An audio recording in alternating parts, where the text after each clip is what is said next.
जब तक रहेगी जिंदगी फुर्सत न होगी काम से। कुछ समय ऐसा निकाले प्रेम कर ले श्री राम से, प्रेम कर ले श्री राम से। आओ मन में बसा ले श्री राम को,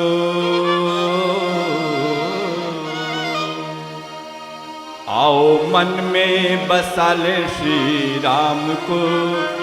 चलो तन से करें प्रभु काम को, मन में बसा ले श्री राम को। चलो तन से करें प्रभु काम को। चलो तन से करें, चलो तन से करें, चलो तन से करें श्री राम को। आओ मन में बसा ले श्री राम को, चलो तन से करें प्रभु काम को। चलो तन से करें प्रभु काम को।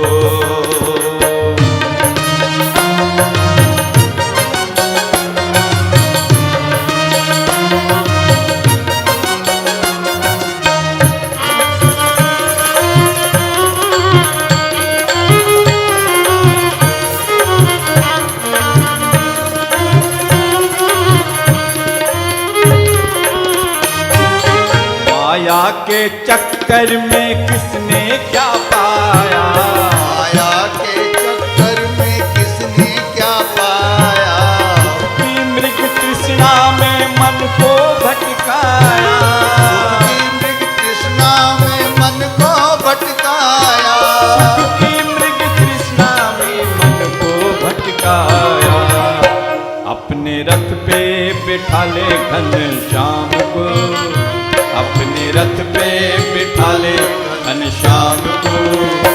चलो तन से करें प्रभु काम को, चलो तन से करें प्रभु काम को।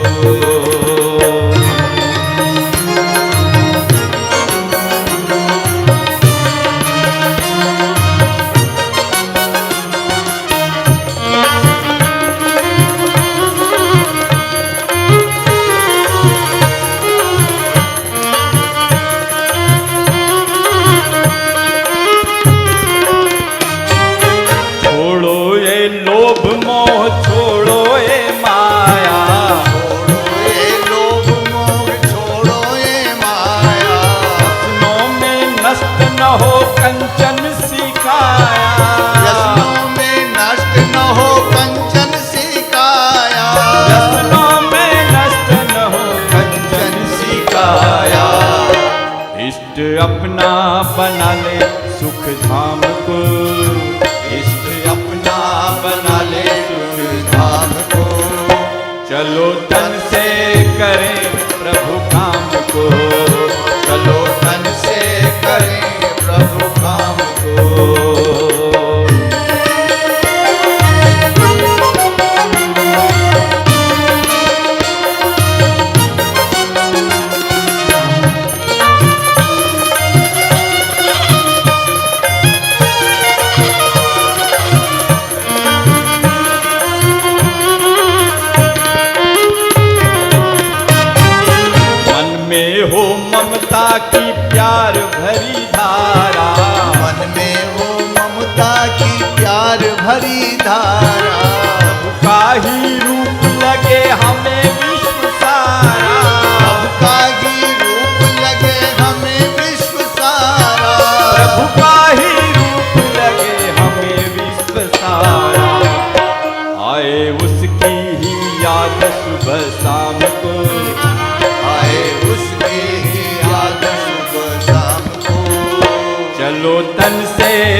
अपना प्रभु के अनुराग में, डूब जाए मन अपना प्रभु के अनुराग में, थिरक उठे रोम रोम उसके ही राग में, उठे रोम रोम उसके ही राग में, थिरक उठे रोम रोम उसके ही राग में। मीटे अपना बना ले गुण धाम को, मीटे अपना बना ले गुण धाम को।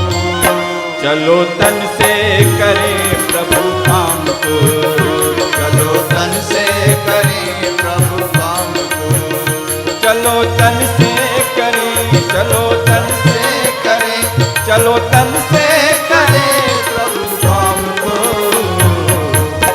आओ मन में बसा ले श्री राम को, चलो तन से करें प्रभु काम को।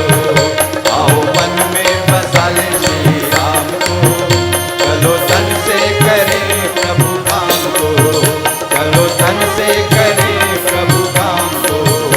आओ मन में बसा ले श्री राम को, चलो तन से करें प्रभु काम को, चलो तन से करें प्रभु काम को। बोलिए परम पूज्य गुरुदेव की जय बोलो श्यावर रामचंद्र भगवान की जय। ओ श्री रामचरित मानस में श्री राम वचनामृत का प्रथम दिवस कल हमने लिया आपके बीच में, और जो पहला दिन था वो भूमिका प्रकरण था कि किस तरह से भगवान श्री राम के वचन लोगों को प्रभावित करते थे। और ये वस्तुतः हमारे लिए बहुत एक बड़ी अमूल्य निधि है कि हम भगवान श्री राम के वचनों के माध्यम से अपने आप को लाभान्वित करते हैं। आज नवरात्रि का दूसरा दिन है और हम इस दिन का आरंभ करते हैं प्रभु श्री रामचंद्र जी के व्यक्तित्व की चर्चा और चिंतन से। श्री रामचंद्र जी का परिचय यहाँ से देना चाहूँगा मैं कि रामचंद्र जी अयोध्या नरेश महाराज दशरथ और महारानी कौशल्या के पुत्र हैं। उनसे छोटे 3 भाई और हैं, आप लोगों को भी जानकारी है। महाराज दशरथ और रानी कैकेयी के पुत्र भरत और रानी सुमित्रा के 2 जुड़वा पुत्र लक्ष्मण एवं शत्रुघ्न। भगवान श्री राम के साथ लक्ष्मण जी सदैव साथ रहे। भगवान श्री राम सांवले रंग के हैं और लक्ष्मण जी गोरे रंग के हैं। इस तरह भरत जी सांवले रंग के और शत्रुघ्न जी गोरे रंग के हैं। गोस्वामी तुलसीदास जी कहते हैं, श्याम गोर सुंदर दो जोरी, निरखई छवि जनन त्रिन तोरी, चार्यो शील रूप गुण धामा, तदपि अधिक सुख सागर रामा। ये 197 नंबर का दोहा है अयोध्या कांड बाल कांड का, और उसके 5वें और 6ठे जो वो हैं वो चौपाइयों में ये इनका वर्णन आता है। श्याम और गौर शरीर वाली दोनों सुंदर जोड़ियों की शोभा को देखकर माताएं तृण तोड़ती हैं। ये एक प्रकार की प्राचीन कालीन प्रथा है कि कहीं नज़र न लग जाए, इसलिए वो घास के कण जो हैं उसके तोड़ती हैं। यूँ तो चारों ही पुत्र शील रूप और गुण के धाम हैं, तो भी सुख के समुद्र श्री रामचंद्र जी सबसे अधिक हैं।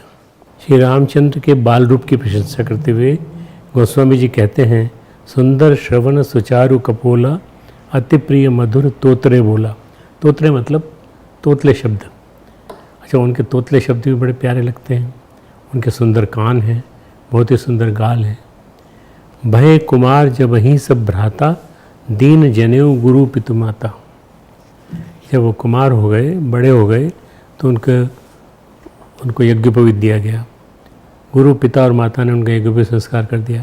विद्या विनय निपुण कुनशीला, खेल ही खेल सकल नृप लीला। श्री रघुनाथ जी भाइयों सहित गुरु के घर में विद्या पढ़ने गए।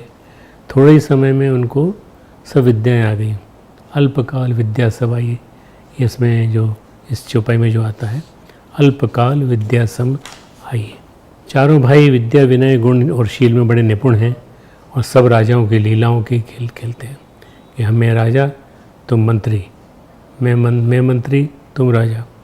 कौशलपुर बासी नर नारी वृद्ध अरुबाल प्राण हुते प्रिय लागत सब कहूँ राम कृपाल।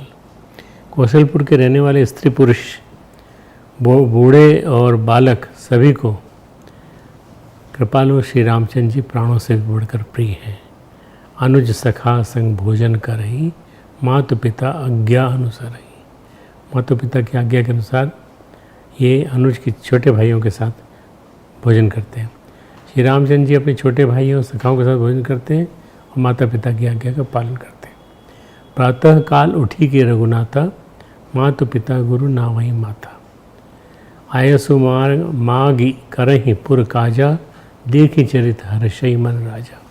श्री रघुनाथ जी प्रातःकाल माता पिता और गुरु को मस्तक नवाते हैं और आज्ञा लेकर नगर का काम करते हैं। नगर का काम यानी कि नगर का निरीक्षण, कोने कोने में जाना, लोगों की परेशानियों को सुनना। उनके चरित्र देख देख कर राजा मन में बड़े हर्षित होते हैं। ये अपने आगे की पृष्ठभूमि बना रहे हैं। जब गाधी पुत्र विश्वामित्र यज्ञ की रक्षा के लिए महाराज दशरथ से श्री राम लक्ष्मण को मांगते हैं, तब गुरु वशिष्ठ के समझाने पर पहले तो महाराज दशरथ मानते नहीं हैं क्योंकि पुत्र मोह था उनको। तो उन्होंने कहा अपने दोनों पुत्रों को ऋषि विश्वामित्र के हवाले कर दीजिए और समझाते हैं कि अब यही आपके पिता हैं। उस समय उन दोनों भाइयों के चरित्र, बहुत छोटी उम्र थी, ज़्यादा बड़ी नहीं थी, 12 और 14 साल के। उस समय उन दोनों भाइयों के चरित्र के बारे में गोस्वामी तुलसीदास जी कहते हैं, पुरुष सिंह दो वीर हर्ष चले मुनि भय हरन। मुनियों के भय को मिटाने के लिए पुरुष रूपी सिंह रूपी दोनों भाई मुनि का भय हरने के लिए प्रसन्न होकर चले। कृपा सिंधु मति धीर अखिल विश्व का हरण करन। 208वां दोहा। कृपा के समुद्र धीर बुद्धि और संपूर्ण विश्व के कारण के भी कारण है। अरुण नयन और बाहु विशाला नील जलज तनुश्याम तमाला। भगवान के लाल नेत्र हैं। ये बड़ी विलक्षण बात है। भगवान के हर जगह इसमें लाल नेत्र बताए हैं और रूप उनका बताया है कि वो श्याम रंग के हैं। चौड़ी छाती, विशाल भुजाएं, नील कमल और तमाल के वृक्ष की तरह श्याम शरीर, कमर में पीताम्बर, सुंदर तर्कस कसा हुआ, दोनों हाथों में क्रमशः सुंदर धनुष और बाण है। श्याम गौर सुंदर दो भाई विश्वामित्र महानिधि पाई। श्याम और गौरवर्ण के दोनों भाई परम सुंदर और इन दोनों भाइयों के साथ से विश्वामित्र जी को महानिधि प्राप्त हो गई।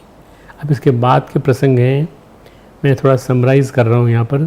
ताड़का वध, मारीच सुबाहु को दंड, अहिल्या का उद्धार, जनकपुर में धनुष भंग करके सीता जी के साथ विवाह, 14 वर्ष का वनवास मिलने पर पहले चित्रकूट पर्वत पर निवास, फिर लंबे समय तक पंचवटी में निवास और वहाँ के असुरों का संहार। इस तरह राक्षसों को युद्ध के लिए निमंत्रण दिया। इसके बाद खरदूषण, त्रिशिरा और उनकी विशाल सेना को युद्ध में उन्होंने पराजित किया।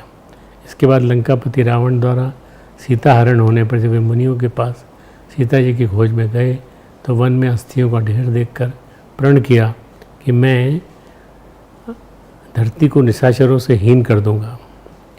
अब ये उनका संकल्प है, निश्चरहीन करो मही भुज उठाए प्रणकीन। फिर वानर राज सुग्रीव से मैत्री कर वानरों की सेना के साथ समुद्र पर सेतु बनाकर लंका पहुंच गए।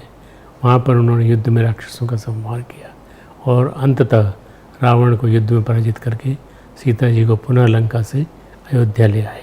इस राम कथा और रामचरित में भगवान श्री राम का जो स्वरूप प्रकट होता है उससे ये तो यही पता चलता है श्री रामचंद्र सर्वगुणाधार थे। सत्य, सुहृदता, कौन कौन से गुण हैं देखिए बताता हूँ मैं। सत्य, सुहृदयता, गंभीरता, क्षमा, दया, मृदुता, शूरता, धीरता, धैर्य, निर्भयता, बिल्कुल डरना नहीं, विनय, शांति, तितिक्षा, उपरामता, नितिज्ञता, तेज, प्रेम, मर्यादा, संरक्षकता, एक पत्नी व्रत, कभी अपनी पत्नी के अलावा और किसी की तरफ निगाह भी नहीं, प्रजारंजकता, ब्राह्मण्यता, मातृ पितृ भक्ति, गुरु भक्ति, जो गुरु कहें उन्हीं का आदेश मानना है, भातृ प्रेम, अपने भाइयों के लिए बहुत प्रेम, उसके भरत के लिए भी प्रेम जो उनके साथ नहीं है पर बराबर याद करते रहते हैं, सरलता, व्यवहार कुशलता किससे क्या बात करनी है ये भी कुशलता थी। प्रतिज्ञा, तत्परता, शरणागत वत्सलता। कोई शरणागत आए तो उसको प्यार से रखना और उसकी रक्षा करना। त्याग, साधु संरक्षण, दुष्ट विनाश, निर्वैरता, किसी के प्रति कोई बैर नहीं रखना, सख्य एवं लोकप्रियता। इन सब सद्गुणों में श्री राम जी का विलक्षण विकास था। इतने गुणों का एकत्र होना विकास जगत में कहीं मिलता नहीं है। माता पिता, बंधु मित्र, सेवक प्रजा आदि के साथ उनका व्यवहार, बर्ताव एक आदर्श है। भगवान श्री रामचंद्र जी के समान मर्यादा रक्षक आज तक कोई दूसरा नहीं हुआ, इसीलिए उनको मर्यादा पुरुषोत्तम कहते हैं। पुरुषोत्तम मर्यादा से जुड़े हुए पुरुषोत्तम। श्री राम जैसी लोकप्रियता आज तक कहीं देखने में नहीं आई। अपन इतनी ज़्यादा ग्रंथ पढ़ते हैं हम लोग और इतने सारे हम लोगों के पास कथानक हैं, पर भगवान श्री राम जैसा जो वर्णन है वो किसी का नहीं मिलता। उनकी जैसी लोकप्रियता कहीं देखने में नहीं आती। मंथरा को छोड़कर उस समय ऐसा कोई भी प्राणी नहीं था जो श्री राम के व्यवहार और प्रेम के बर्ताव से मुग्ध न हुआ हो। वास्तव माता कैकेयी भी श्री राम के प्रभाव और प्रेम से सदा मुग्ध थी, पर वास्तव में राम राज्याभिषेक की बात सुनकर वो मंथरा को पुरस्कार देने के लिए प्रस्तुत हुई थी। श्री राम के गुणों पर उनको बड़ा भारी विश्वास था। वनवास भेजने के समय शत्रु बनी हुई माता कैकेयी के मुख से निकला, तुम अपराध जो गुण हिताता, जननी जनक बंधु सुखदाता। राम सत्य सब जो कुछ कहो, तुम पितु मातु बचन रत आहो। हितात, तुम अपराध के योग्य नहीं हो। तुमसे माता पिता का अपराध बन पड़े ये संभव ही नहीं है। तुम तो माता पिता और भाइयों को सुख देने वाले हो। जो कुछ तुम कह रहे हो वह सब सत्य है। तुम माता पिता के वचनों का पालन करने में तत्पर हो। ये कैकेयी ने बोला है। कब बोला है? जब उसने देखा कि दशरथ ने रोना चालू कर दिया और मंत्रा की बात लागू होने लगी। देव, मनुष्य, राक्षस और पशु पक्षी किसी का भी राम से विरोध नहीं है। यज्ञ विध्वंसकारी राक्षसों और शूर्पणखा के नाक कान काटने पर खरदूषण, त्रिशूरा, रावण, कुंभकर्ण, मेघनाद आदि के साथ जो बैर भाव और युद्ध का प्रसंग आता है उसमें भी रहस्य भरा है। वास्तव में राम के मन में उनमें से किसी के साथ वैर नहीं था। राक्षस गण भी अपने सकुटुंब उद्धार के लिए उन्हें वैर भाव से भजते थे। क्यों भजते थे? क्योंकि उनको लगता है कि इनके माध्यम से अगर हम मरें तो ज़्यादा अच्छा होगा, हम स्वर्गलोक में जाएंगे। रावण और मारीच की उक्तियों से ये बात स्पष्ट है। उस समय तुलसीदास जी कहते हैं रावण मनी मनी विचार करता है, सुर नर असुर नाग खगमाही, मोरे अनुचर कहाँ कोई नाही। खरदूषण मोहि संबलवंता, तिनई कुमारई बिनु भगवंता। सुर रंजन भंजन मही भारा, जो ज्यों भगवंत लीन अवतारा। तो मैं जाई बेरु हटि करी, और प्रभु सर प्राण तजे प्रभु भवतरं। होई भजऊँ भजन न तामस देहा। इस तामस देह से भजन कहाँ होगा? न मैं अनुष्ठान कर पाऊँगा, न मैं पुरुषरण कर पाऊँगा, न मैं जप कर पाऊँगा। जो सिद्धियाँ मिल गई सो मिल गई। मन क्रम वचन मंत्र दृढ़ है, जो नर रूप भूप सुत को हरिहरु नारी जीति रंदो। अब इसका अर्थ मैं बता देता हूँ आपको। देवता, मनुष्य, असुर, नाग और पक्षियों में कोई ऐसा नहीं जो मेरे सेवक को ही पा सके। खरदूषण तो मेरे ही समान बलवान थे, उन्हें भगवान के सिवा और कौन मार सकता है। देवताओं को आनंद देने वाले और पृथ्वी का भार हरण करने वाले भगवान ने यदि अवतार लिया है तो मैं जाकर उनसे हठपूर्वक वेर करूँगा और प्रभु ज़बरदस्ती वेर करूँगा और प्रभु के बाण के आघात से प्राण छोड़कर भवसागर तर जाऊँगा। इस तामस शरीर से तो भजन होगा नहीं। अतएव मन, वचन और कर्म से यही मेरा दृढ़ निश्चय है।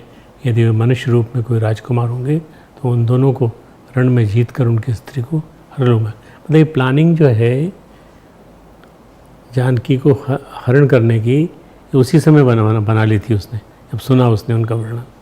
उस समय तुलसीदास जी कहते हैं कि जब रावण ने मारीच को स्वर्ण मृग बनकर उसका साथ देने के लिए कहा तो मारीच ने मनी मन ये विचार किया, उतरु दे तुम मोहि बदब अभागे, कस न मरऊँ रघुपति सर लागे। रावण को मना करते ही वो अभागा मुझे मार डालेगा, फिर रघुनाथ की बाण लगने से क्यों न मरूं, मरना ही है तो रघुनाथ के बाण से मरूं। मैं अपने इस रावण के आघात से क्यों मरूं। मम पाछे धर धावत धरे सरासन बान, फिर फिरी प्रभु ही विलोकहीं धन्य नमो समान। धनुष बाण धारण किए मेरे पीछे पीछे पत्थर पकड़ने के लिए दौड़ते हुए प्रभु को मैं फिर कर देखूंगा। मेरे समान धन्य कोई दूसरा ही नहीं, किसी को इतना इतना इतना अवसर नहीं मिला जैसा मुझे मिला है। ये कौन सोच रहा है? मारीच। इन सब बातों से सिद्ध होता है कि श्री राम के ज़माने में चराचर जीवों का श्री राम के प्रति जैसा आदर्श प्रेम था, वैसा आज तक किसी के संबंध में भी देखने सुनने में नहीं आया। भगवान श्री राम का ये उदात्त चरित्र उनकी वाणी से व्यक्त होता है। उनकी वाणी का श्रवण और कथन का आरंभ हम श्री रामचरितमानस के बालकांड से करेंगे। बालकांड में श्री राम के वचन, संवाद व उपदेश। यूँ तो बालकांड में शैशव अवस्था में श्री राम के संवाद नहीं है और किशोर अवस्था में बहुत थोड़े संवाद हैं। इससे स्पष्ट श्री राम बहुत कम और सारगर्भित बातें करते थे, सबकी आज्ञा मानते थे। और बालकांड में श्री राम के संवाद कम होने का एक कारण यह भी है कि इस कांड में श्री राम अपने परिवार के साथ रहे, माँ के साथ, पिता के साथ, अपने भाइयों के साथ। बड़ों का सम्मान करते थे, उनकी बातें सुनते थे, उनके आदेश की प्रतीक्षा करते थे, उनकी आज्ञा का पालन करते थे। इसलिए श्री राम के ज़्यादा संवाद बालकांड में देखने को नहीं मिलते। उनके थोड़े बहुत संवादों की शुरुआत तभी होती है जब महाराज दशरथ उन्हें ऋषि विश्वामित्र को उनके यज्ञ की रक्षा हेतु सौंप देते हैं, जहाँ वे राक्षसों का संहार करते हैं और यज्ञ की रक्षा करते हैं। यज्ञ संपूर्ण होने पर वे ऋषि विश्वामित्र जी के साथ जनकपुर आ जाते हैं, जहाँ सीता स्वयंवर का आयोजन होता है। ऋषि विश्वामित्र के साथ श्री राम लक्ष्मण के जनकपुर आने पर एक समय लक्ष्मण जी के मन में जनकपुर देखने की इच्छा हुई, लेकिन बड़े भाताट श्री राम के डर व मुनि से संकोच के कारण वे कुछ कहते नहीं। लक्ष्मण जी के मन में इच्छा हुई कि हम शहर घूम के आ जाएं। कोई भी नए नए शहर में अपन जाते हैं तो जो वाचाल चंचल छोटा भाई होता है वो चाहता है कि हम घूम के आ जाएं। उसी तरह से लक्ष्मण के मन में इच्छा हुई, लेकिन बड़े भ्राता श्री राम के डर व मुनि से संकोच के कारण वे कुछ कहते नहीं, बल्कि मन ही मन मुस्कुराते हैं। तब श्री रामचंद्र ने छोटे भाई के मन की दशा जानी और गुरु विश्वामित्र से कुछ कहने की आज्ञा मांगी। परम विनीत सकुची मुस्काई, बोले गुरु अनुशासन पाई। माँ नाथ लखनपुर देखन चाहिए, प्रभु सकोच डर प्रकट न काई। जो राउर आयसु में पावों, नगर दिखाई तुरंत ले आऊँ। इसका 217 दोहा का है ये मैं आपको बताना चाहता हूँ इसका अर्थ। बोलने के लिए गुरु की आज्ञा पाकर बहुत विनम्र के साथ सब कुछ आते हुए मुस्कुराकर बोले, हे नाथ, लक्ष्मण नगर देखना चाहते हैं, किंतु आपके डर और संकोच के कारण स्पष्ट नहीं कहते। यदि आपकी आज्ञा पाऊँ तो मैं इनको नगर दिखलाकर तुरंत ही वापस ले आऊँ। कहीं भी नई जगह जाओ तो जिज्ञासा होती है कि हम देखें, पर राम के मन में नहीं है, श्री राम के मन में नहीं है, लक्ष्मण जी के मन में है। तो लक्ष्मण जी का मन रखने के लिए उनको साथ ले आते। यह सुनकर मुनीश्वर विश्वामित्र ने प्रेम सहित वचन कहे, हे राम, तुम नीति के रक्षक हो, कैसे न करोगे नीति। हे तात, तुम धर्म की मर्यादा का पालन करने वाले और प्रेम के वशीभूत होकर सेवकों को सुख देने वाले हो। सुख के निधान दोनों भाई जाकर नगर देख के आओ। अपने सुंदर मुख दिखलाकर सब नगरवासियों के नेत्रों को सफल करो। अब इस संवाद से स्पष्ट है कि श्री राम गुरु समान ऋषि मुनियों से बात करने में कितना संकोच करते थे और बातचीत करने का अवसर मिलने पर कम से कम शब्दों में कितना मधुर व विनम्र बातचीत करते थे। नगर भ्रमण के समय जब सब बालक श्री राम जी के मनोरंगों को छूते हैं, छू के देखते हैं और पुलकित होते हैं, तब श्री रामचंद्र जी ने सब बालकों को प्रेम के वश जानकर यज्ञ भूमि आदि स्थलों की प्रेमपूर्वक प्रशंसा की। इससे बालकों का उत्साह, आनंद और प्रेम और भी बढ़ गया। वे सब बालक अपनी अपनी रुचि के अनुसार उन्हें बुलाते हैं। कोई कहता है राजा, कोई कहता है राजकुमार। दोनों भाई प्रेम सहित उनके पास चले जाते हैं। राम दिखावई अनुज ही रचना, कहमृति मधुर मनोहर वचना। 244वां दोहा। अपनी अपनी रुचि के अनुसार दोनों भाई प्रेम से उनके पास चले जाते हैं। कोमल मधुर और मनोहर वचन कहकर श्री राम जी अपने छोटे भाई लक्ष्मण को यज्ञ भूमि की रचना दिखलाते हैं। इस तरह कोमल मधुर वचन कहना श्री रामचंद्र जी की वाणी का स्वभाव है। गुरु विश्वामित्र की पूजा का समय जानकर उनकी आज्ञा से जब दोनों भाई श्री राम लक्ष्मण जी पुष्प वाटिका गए, उसी समय वहीं सरोवर के पास स्थित गिरजा जी के मंदिर में सीता जी अपनी सखियों सहित गौरी पूजन करने के लिए आई। विवाह उनका भी होना है, भगवान श्री राम का भी होना है, दोनों की मुलाकात कहीं ना कहीं तो होनी है। इसलिए हमारे तुलसीदास जी ने इसको इस तरह से रखा। कंकन किंकिनी नूपुर धुनि सुनी, कहत लखन सन राम हृदय गुनी। मानहु मदन दुंदुभि दीनी, मनसा विश्व विजय कहाँ कीनी। इसका अर्थ है कंकण यानी हाथों के कड़े, करधनी और पायजेब के शब्द सुनकर श्री रामचंद्र जी हृदय में विचार करके लक्ष्मण से कहते हैं, हे लक्ष्मण, ये ध्वनि ऐसी आ रही है मानो कामदेव ने विश्व को जीतने का संकल्प ले लिया हो और संकल्प करके डंके पर चोट मारी है। ऐसा कहकर श्री राम जी ने फिरकर उस ओर देखा, घूम कर उस ओर देखा और सीता जी के मुखरूपी चंद्रमा को निहारने के लिए उनके नेत्र चकोर बन गए। चकोर वो होता है जो चीज़ पसंद है उसको देखने की इच्छा रखता है। सीता जी की शोभा देखकर श्री राम जी ने बड़ा सुख पाया। अब सीता जी के दर्शन हो गए भगवान श्री राम को, हृदय में वे उसकी सराहना करते हैं, किंतु मुख से वचन नहीं निकलते। सिय शोभा ही वरणी प्रभु, आपनी 10 विचारी, बोले सुचि मन अनुज सन, वचन समय अनुहारी। हृदय में सीता जी की शोभा का वर्णन करके और अपनी दशा को विचार कर प्रभु श्री रामचंद्र जी पवित्र मन से अपने छोटे भाई लक्ष्मण से समयानुकूल, ऐसे नहीं, ये श्री राम की खूबसूरती है कि वो जो भी बोलते हैं समयानुकूल बोलते हैं, वचन बोले। तात जनक तनया यह सोई, धनुष यज्ञ जय कारण हुई।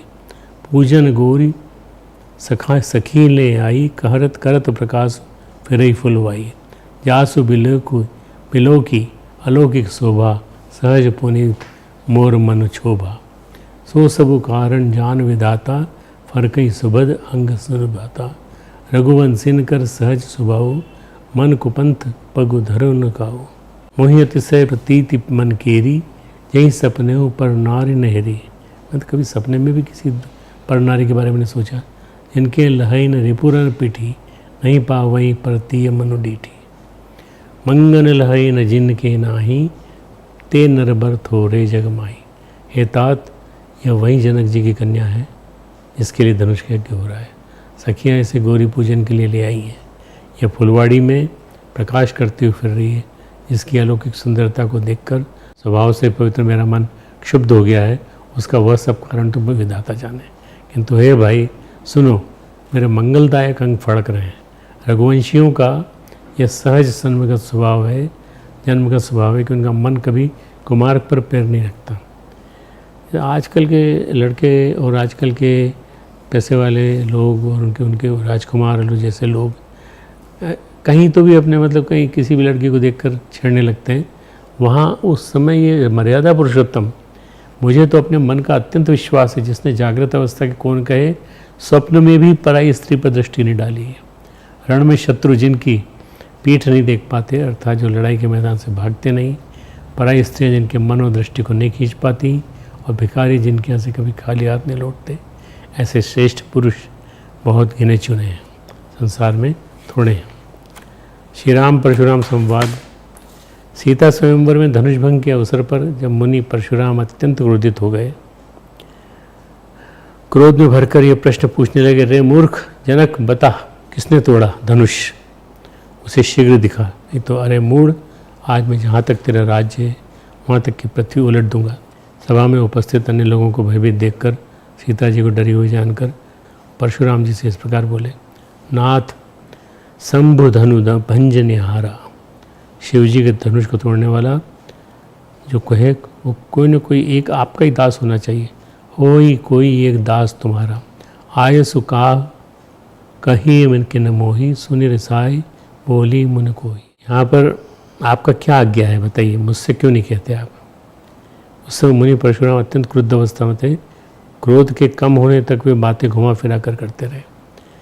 श्री रामचंद्र जी के कहे हुए वचनों को सुनकर क्रोधी मुनि नाराज होकर उनसे वचन बोले, सेवक वह है जो सेवा का काम करे, शत्रु का काम करके जो सेवा की बात करता है उनसे वचन बोले। इसलिए हे राम सुनो, जिसने शिव जी के धनुष को तोड़ा वह सहस्त्रबाहु के समान मेरा शत्रु है।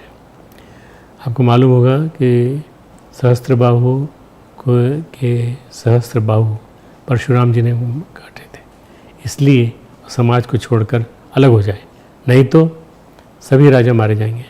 मुनि के इन वचनों को सुनकर लक्ष्मण जी मुस्कुराए। अब देखिए लक्ष्मण जी जो हैं वो बिल्कुल नीति पुरुष हैं और अपने बड़े भाई राम का अपमान सहन नहीं करते। उनका अपमान करते हुए वचन बोलने के लगे मुनि का। इससे मुनि और क्रोधित हो गए। लक्ष्मण जी द्वारा परशुराम जी को क्रोधित करना उनके बल को उद्देश्य था, उनके बल को कम करना। जितनी बार इनको गुस्सा करेंगे ये बल कम हो जाएगा। इस बारे में गोस्वामी तुलसीदास जी कहते हैं, भृगुपति सुनि सुनि निर्भय बानी, रिस्तन जरई होई बलहानी। उन्होंने कहा कि लक्ष्मण जी की निर्भय वाणी सुन सुनकर परशुराम जी का शरीर क्रोध से जलने लगा, कांपने लगा। उनके बल की हानि हो रही थी, यानी उनका बल घट रहा था। उनके बढ़ते हुए क्रोध को शांत करने के लिए श्री राम के वचनों के बारे में गोस्वामी तुलसीदास जी कहते हैं, लखन उतर आहुति सरिस भृगुबर कोप कुसाने, बढ़त देख जल सम वचन बोले रघुकुल भानु। परशुराम जी के क्रोध रूप अग्नि को बढ़ते हुए देखकर रघुकुल के सूरज श्री रामचंद्र जी जल के समान शांत करने वाले वचन बोले, नाथ करहो बालक परछो, सूद दूध मुख करिय न को, जो पे प्रभु प्रभाव कछु जाना, तो की बराबरी करत अयाना। जो लड़का कछ अगचरी करही, गुरु पितु मातु मोद मन भरई, करे कृपा शिशु सेवक जानी, तुम समशील धीर मुनि ज्ञानी। राम बचन सुनि कछुक जुड़ाने, कहीं कछु लखनु बहुरु मुस्काने, हसत देखी नख सिख रिस व्यापी, राम तोर भ्राता बड़ पापी। अब देखिए कि क्या रिएक्शन होता है श्री राम लक्ष्मण जी के हंसने का और भगवान श्री राम के बहुत विनम्रतापूर्ण कहे गए वचनों का। हे नाथ, बालक पर कृपा कीजिए, इस सीधे और दूध मुँह बच्चे पर क्रोध न कीजिए। यदि ये प्रभु का आपका कुछ भी प्रभाव जानता तो क्या बेसमझ आपकी बराबरी करता। बालक यदि कोई चपलता करते भी हैं तो गुरु पिता और माता मन में आनंद से भर जाते हैं।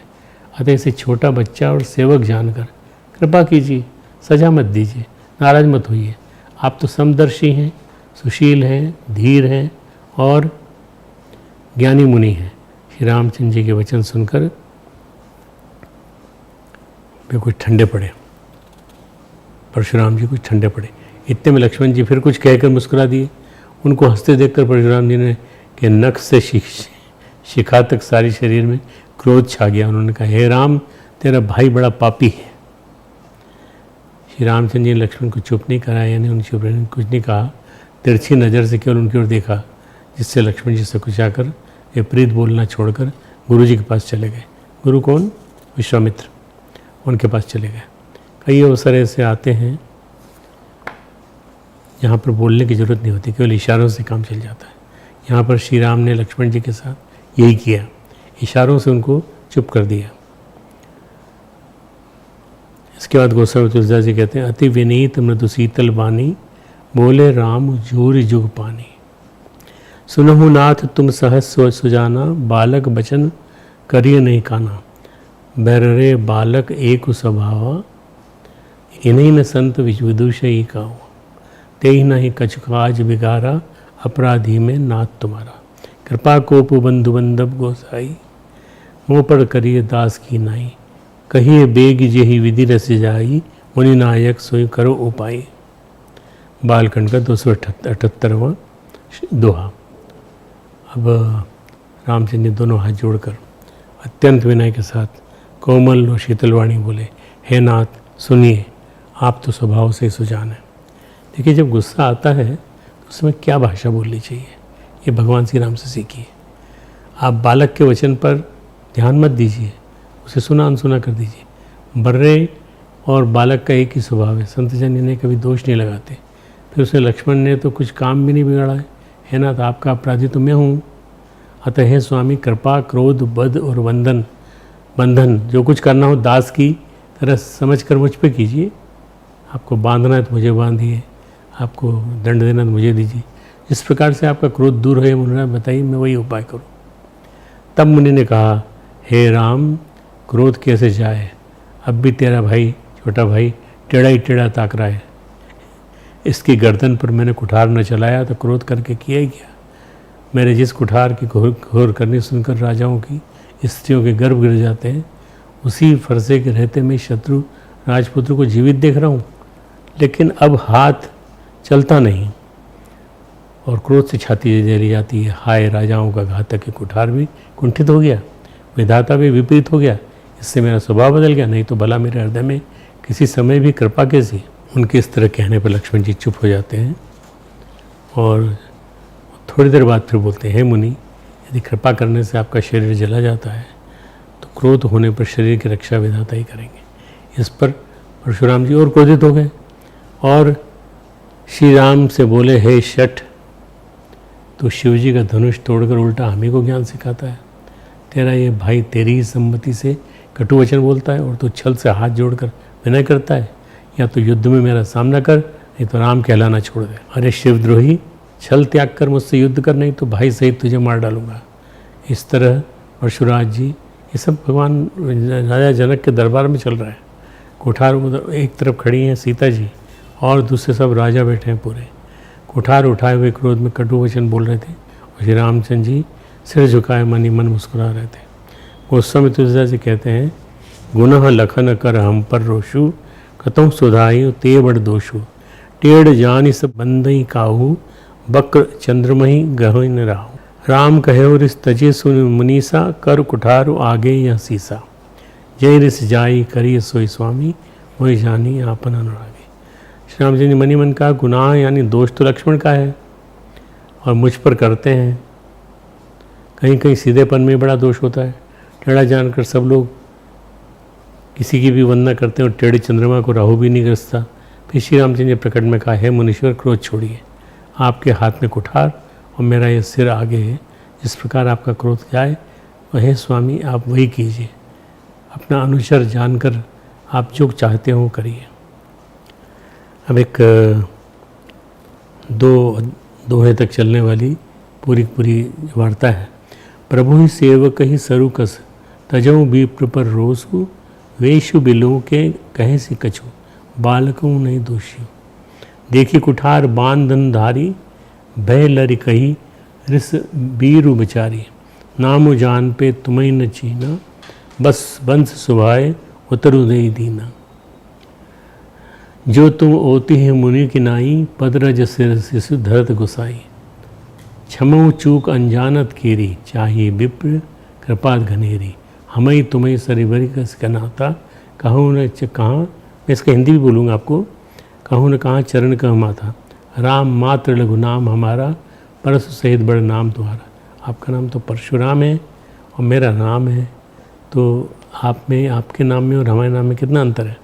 देव एक गुण धनुष हमारे, नवगुण परम पुनीत तुम्हारे, सब प्रकार हम तुमसे हारे हैं, क्षमो विप्र अपराध हमारे। दो बार मुनि विप्र बर कहा, राम सन राम, बोले भृगुपति सरुष हसी, तहु बंधु संबाम। स्वामी और सेवक में युद्ध कैसा। हे ब्राह्मण श्रेष्ठ, क्रोध का त्याग कीजिए और आपका वीरों का सवेश देखकर ही बालक ने कुछ कह डाला तो आप उसका दोष नहीं है, आप उसको माफ़ कर दीजिए। आपको कुठार, बाण और धनुष धारण करके उसने वीर समझकर बालक को क्रोध आ गया। ये आपका नाम तो जानता था पर उसने आपको पहचाना नहीं। नीति के अनुसार कहाँ किस तरह से किससे बात करनी चाहिए वो भगवान राम सिखाते हैं। अपने वंश के स्वभाव के अनुसार उसने उत्तर दिया, रघुवंश के हैं हम लोग। यदि आप मुनि की तरह आते तो हे स्वामी, बालक आपके चरणों की धूलि सिर पर रखता, अनजाने की भूल को क्षमा कर दीजिए। ब्राह्मणों के हृदय में तो बहुत अधिक दया होनी चाहिए। हे नाथ, हमारी और आपकी बराबरी कैसी? कहिए न, कहाँ चरण और कहाँ मस्तक, कहाँ मेरा राम मात्र छोटा सा नाम और कहाँ परशुराम सहित बड़ा नाम। हे देव, हमारे तो एक ही गुण धनु है और आपके परम पवित्र शम दम तप शोच सरल क्षमा सरलता ज्ञान विज्ञान आस्तिकता, ये 9 गुण हैं। हम तो सब प्रकार से आपसे हारे हैं। हे विप्र, हमारे अपराधों को क्षमा कीजिए। बार बार वो उनसे माफ़ी मांग रहे हैं और बार बार उनको महान कह रहे हैं कि आप हमसे बड़े हैं। जब श्री रामचंद्र जी ने परशुराम जी को बार बार मुनि और विप्रवर कहा, तब रघुपति परशुराम जी को पितो कर बोले, तू भी अपने भाई के समान ही टेढ़ा है। इस तरह अन्य वचन बोलने लगे। तब श्री रामचंद्र ने कहा, राम कहा मुनि कहो विचारी, रिस अति बड़ी लघु चूक हमारी। हे विप्र, हमारे अपराधों को क्षमा कीजिए। छूत ही टूट पिनाक पुराना, मैं कही हितु करूँ अभिमाना। जो हम निंदरई विप्रबदी, सत्य सुनो भृगुनाथ। तो असको जग सुभट जेही, भय बस ना वही मात। देवधनुष भूपति भटनाना, संबल अधिक हो बलवाना। जो रन हमें पचारे कोई, पचारे मतलब पछाड़ दे, जो हमें रन में युद्ध में पछाड़ दे। क्षत्रिय तनुधरी समर सकाना, कुल कलंक ते पावन आना। कहूँ स्वभाव न कुलव प्रशंसी, कालहूँ डरे न रन रघुवंशी। विप्रवंश के असी प्रभुताई, अभय होए जो तुम्हें डराई। सुनी मृदु गूढ़ वचन रघुपति के, उदर पटल पर सुधर मति के। है मुनि, यदि हम सचमुच ब्राह्मण का निरादर करते हैं तो सत्य सुनिए। संसार में ऐसा कौन सा योद्धा है जिसे हम डर के मारे मस्तक नवाएं। देवता, दैत्य, राजा और या और बहुत से योद्धा, वे चाहे बल में हमारे बराबर हो चाहे बलवान हो, यदि रण में हमें कोई ललकारे तो हम उससे सुखपूर्वक लड़ेंगे, चाहे काल ही क्यों न हो। और क्षत्रिय का शरीर धर कर जो युद्ध में डर गया, उस नीच ने अपने कुल पर कलंक लगा दिया। मैं स्वभाव से ही कहता हूँ, कुल की प्रशंसा करके नहीं। ये रघुवंशी रण में काल से भी नहीं डरते। ब्राह्मण वंश की ऐसी प्रभुता है, जो भय रहित होता है वह भी आपसे डरता है। श्री रघुनाथ जी के कोमल और रहस्यपूर्ण वचन सुनकर परशुराम जी की बुद्धि के पर्दे खुल गए। तब परशुराम जी ने श्री राम जी से कहा, हे राम, हे लक्ष्मीपति, इसको धनुष को हाथ में लीजिए और इसे खींचिए, इससे मेरा संदेह दूर हो जाए।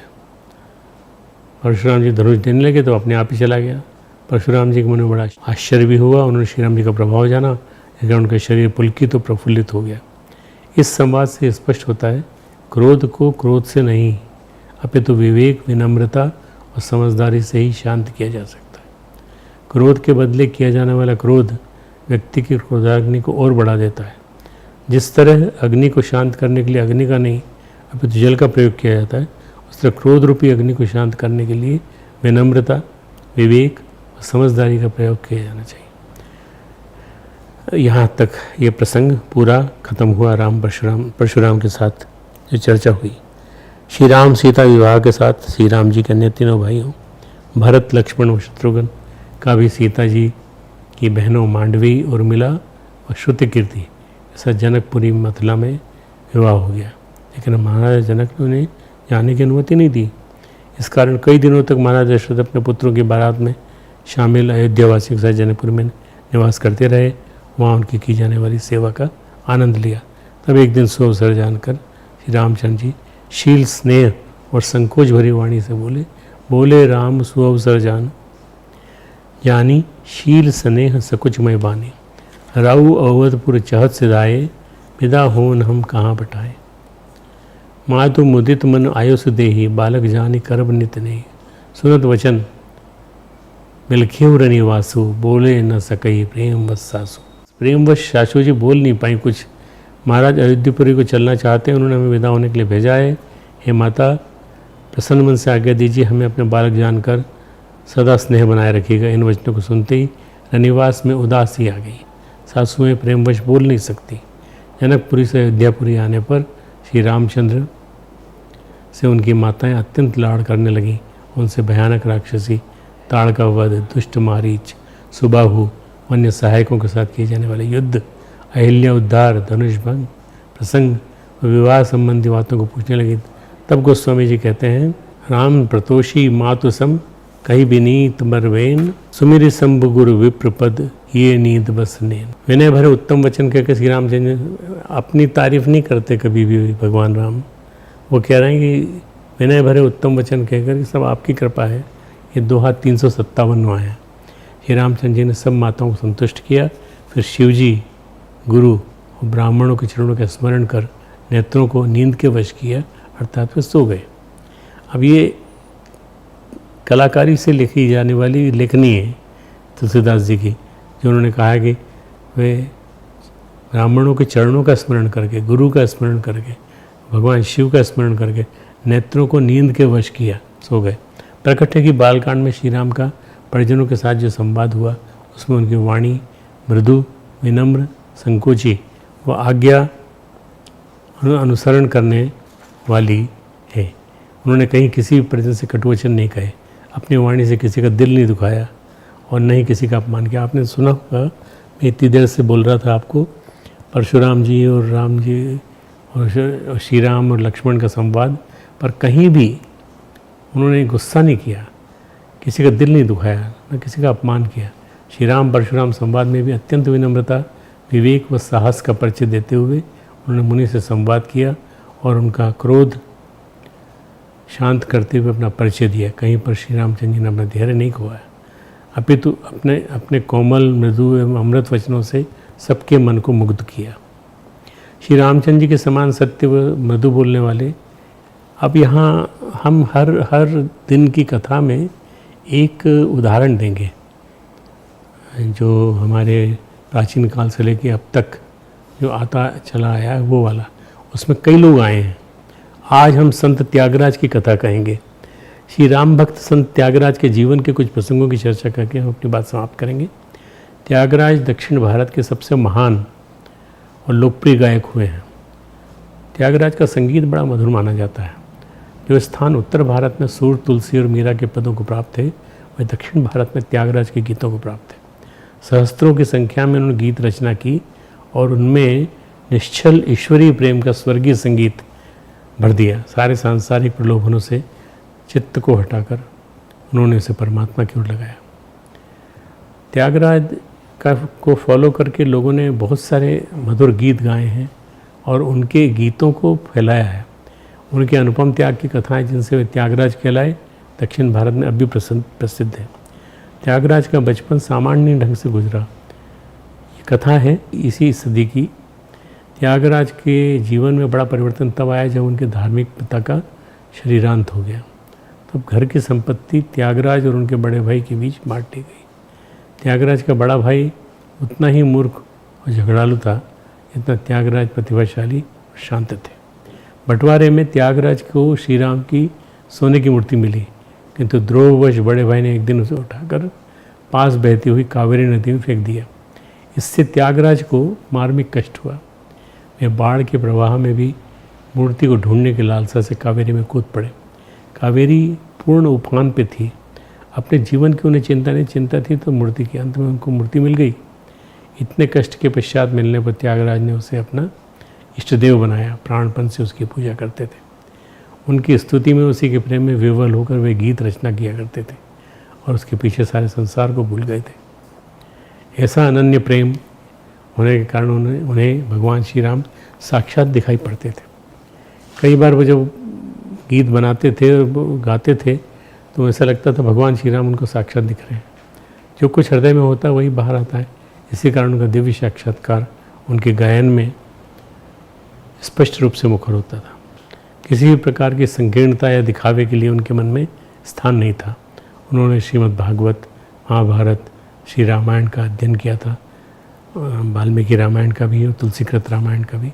जिस पर मैं प्रेम करता हूँ उसका सर्वस्व हरण कर लेता हूँ। श्री कृष्ण के इस वाक्य पर वे मुग्ध हो गए थे। वैराग्य की ज्वाला उनके हृदय के सारे विकारों को भस्म कर चुकी थी। फिर संसार का कौन सा सुख उन्हें लुभाता। एक बार त्रावणकोर के महाराज ने उन्हें अपने दरबार में बुलाकर संगीताचार्य का पद देना चाहा। उन्होंने कहला भेजा, महाराज, पदवी तो सद्भक्ति ही है। भगवान के चरणों में अनुराग ही परम पद है। उन्हीं चरणों से जिसकी बुद्धि विचलित नहीं होती, जिसका मन नहीं दिखता, वही प्रशंसनीय है। पद और सम्मान तो उसी के हैं जिसका पवित्र और निर्लेप भाव भगवान में लगा हुआ है। आप अपनी पदवी वापस ले लें, मुझे इसकी चिंता नहीं है। त्यागराज की यह त्यागपूर्ण उक्ति चिरस्मरणीय हो गई और उनका यह पद दक्षिण भारत में आज भी बहुत प्रसिद्ध है। कहते हैं एक बार तंजौर के महाराज ने अपना दूत भेजकर उन्हें दरबार में बुलाया।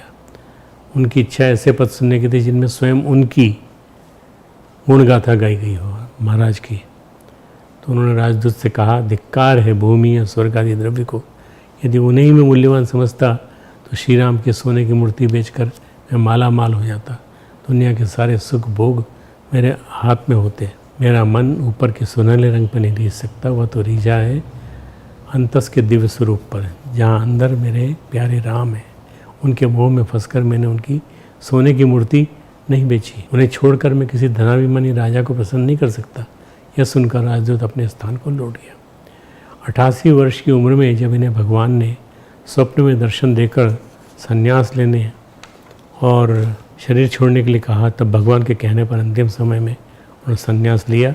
अत्यंत कृतज्ञतापूर्वक पद गाकर महासमाधि में लीन हो गए। पद गाते गाते ही महासमाधि में चले गए। इन्हीं का स्वच्छ और भक्तिपूर्ण हृदय दक्षिण की संगीत विद्या का स्थायी उन्नायक बना। वह संगीत विद्या जो अब भी भारतवर्ष के प्राचीन गौरव की मुख्य प्रतिनिधि मानी जाती है, उसे स्थापित करने में इनकी महत्वपूर्ण भूमिका थी। त्यागराज ने दक्षिण भारत में संगीत की स्थापना की और वो संगीत ही आजकल हम सुनते हैं दक्षिण भारत का, तो उन्हीं के माध्यम से। प्रभु श्री राम के वचनों में उनके व्यक्तित्व की प्रभाव प्रकाश है। यही उनके भक्तों में प्रकट होता है। इसी में पारिवारिक एवं सामाजिक जीवन के सभी आदर्श निहित हैं। जो कम्युनिकेशन स्किल जानना और सीखना चाहते हैं, उन्हें प्रभु श्री राम की सार गर्भित वाणी की सार को समझना चाहिए। यह जानने की कोशिश करनी चाहिए कि विनम्रता हमारे व्यक्तित्व को प्रेरक और प्रभावशाली बनाती है। जैसे भगवान श्री राम की विनम्रता। बोलते समय वाणी केवल शब्द नहीं होती, बल्कि ध्वनि, लय, हाव भाव का समुच्चय होती है, जिसे सुनकर सुनने वालों की चेतना प्रेरित, प्रवर्तित, परिवर्तित व रूपांतरित होती है। ऐसे ही तो हैं अपने प्रभु श्री राम। आज की बात यहाँ समाप्त।